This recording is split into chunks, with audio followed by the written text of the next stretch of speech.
Sa balitang lokal naman, inilunsad na ng Department of Science and Technology sa lalawigan ng Davao ang isang information campaign na nagtuturo upang maiwasan ang mga panganib na dulot ng kalamidad. Para sa detalye, balitaan mo kami Angel Guerrera ng PTV Davao. Nagsagawa ang DOST ng Information Education ukol sa Project NOAA o Nationwide Operational Assessment of Hazards.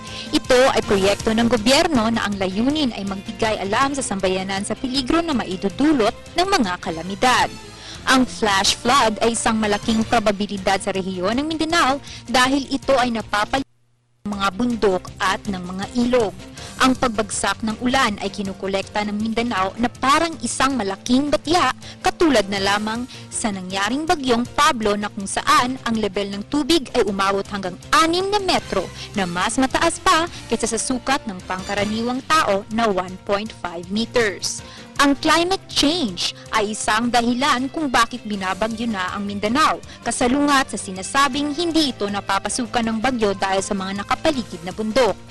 Mungkahi ng DOST sa mamamayan na bumisita sa noaa.dost.gov.ph upang makaiwas sa mga lugar na matatamaan ng hagupit ng posibleng kalamidad.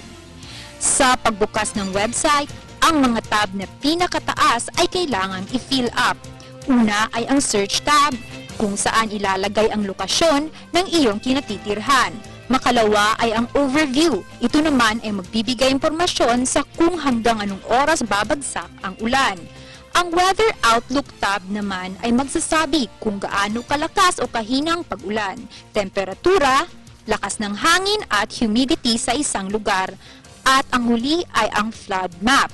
Dito mo malalaman kung saan ang mga lugar talagang matatamaan ng pagbaha. May ipinahayag si Dr. Alfredo Mahar Lagmay, Program Leader ng Project NOAA.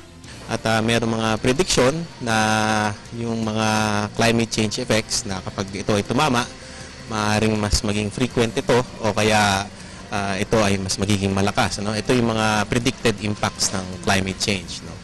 Yung mga hazards na ating pinangangamba ay mananatili na nandyan, no? Pero sa pamamagitan ng mga bagong paraan para mailigtas natin ang ating mga sarili sa pamamagitan ng paggamit ng teknolohiya at saka advanced science ay maaari natin maiwasan ang mga disasters. No?